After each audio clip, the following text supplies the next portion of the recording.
Begin with the news from the White House that President Donald Trump has announced a 90-day pause on most of his recently announced tariffs. But the president also raised tariffs on Chinese goods to 125%. As a result, stocks surged on Wall Street with tariffs in the news at the moment. Let's go ahead and focus on what a tariff is, what it can do, and how it can affect you. The Tax Foundation, which describes itself as the world's leading nonpartisan tax policy nonprofit, says a tariff is a tax imposed by one country on goods imported from another country. When the U.S. imposes tariffs on imports, businesses in the United States directly pay import taxes to the U.S. government on their purchases from abroad. So now let's get into the numbers. Just today, as I mentioned, President Trump announced China's tariff rate will jump to 125%.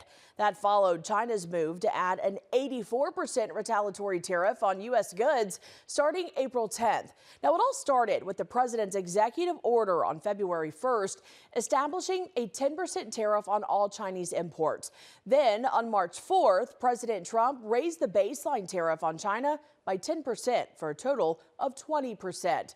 On April 2nd, the president unveiled a 34% additional tariff on Chinese goods. But after China countered with its own tariff and the same amount on American products, the president added another 50% tariff. Counting existing tariffs imposed in February and in March, that took the total tariff increase on Chinese goods during the Trump presidency to 104%. Then just today, the president announced on social media the tariff on Chinese goods would go up to 125%. That's after China announced retaliatory tariffs against the United States. And that's a look at the big picture. So now